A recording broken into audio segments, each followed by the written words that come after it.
Hey everyone, Mr. Newman here, and today we're going to learn about graphing a system of inequalities. This is different than a system of equations because of the inequality symbol right there. And the first thing you always want to do when graphing inequalities is to ask whether we need to draw a solid line or a dashed line for each equation. The way you know is if it's less than or equal to, or if it's greater than or equal to, then it's going to be a solid line. If it's just less than or just greater than, then it's a dashed line. All right, so we want to look at our first set of equations there. Notice both of those have that little line underneath the inequality. That means, right there and there, that means that we have a solid line because the points on the line are included as a part of the solution. So we need to write down they're both going to be solid lines. Sometimes you might have both dashed, sometimes one might be solid and one might be dashed, but we need to write that down at the start so that we create the correct lines. Next, what we're going to do is we're going to treat it just like it's an equation, even though it's not. So I'm going to plot some points in order to find the line that inequality represents, the boundary of the inequality. Here I'm trying some points. I'm just trying 0, 1, and -1. And those all fit on the graph here, so I can plot those 3 points. Perfect. Now, remember we said it's going to be solid, so I'm going to draw a solid line through those 3 points. Make sure you use a straight edge like a ruler or the side of a notebook. The next thing we have to do that's different than just graphing lines is we need to sketch one side of the inequality. It could be this side, or it could be this side, but whichever side it is, we need to figure out because an inequality involves sketching or filling in one side of the plane. So the way we know is we're going to test a point, and it could be any point you want, but I prefer to pick the simplest point. As long as the line does not go through 0, 0, as long as it doesn't go through the origin, then we can test that point. So I'm going to write down 0, 0.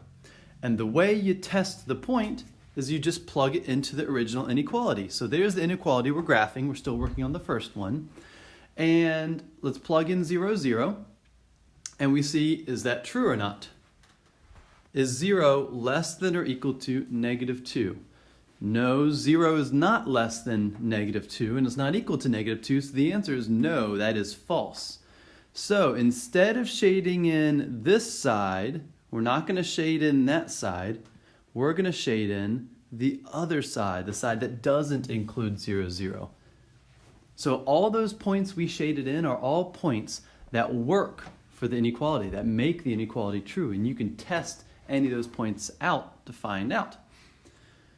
Now, let's graph the next one. We're going to do the same process. Pick a few x values, find out their y values, so we have some points. Notice -1, 7 is not on the graph. That's okay. In fact, if I try to plug in 2 for x, I'll also get a point off the graph. So even though there's only 2 points on the graph there, that's going to be okay. I plot those 2 points. Remember that we said they're both going to be solid lines. I know I can draw a solid line here. And I need to know which side of the line to shade. Will I be shading the left side, or will I be shading the right side? What I want to do is I want to test a point. So let's pick 0, 0 again. And if this point is true, we'll shade this side because that includes 0, 0. If the point is false, we'll shade this side because that does not include 0, 0. All right, so we plug it into our inequality.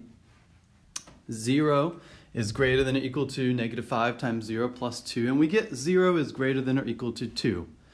No, 0 is not greater than and not equal to 2, so we are going to shade in the side that does not include 0, 0.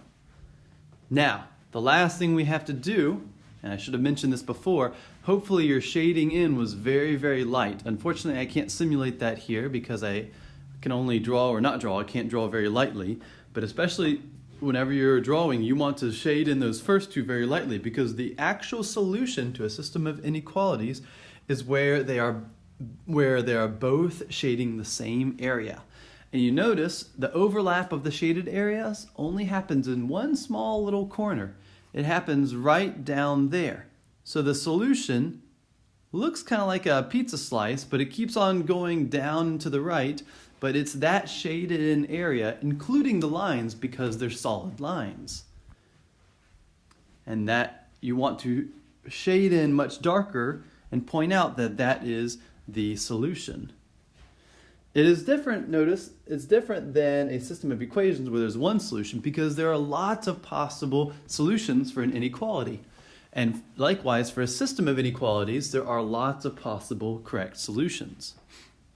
Let's do the next one so we get a little more practice with this. First thing we always want to ask is this a solid line or a dashed line? Yes, this is dashed line. In fact, they're both dashed lines because they are not or equal to.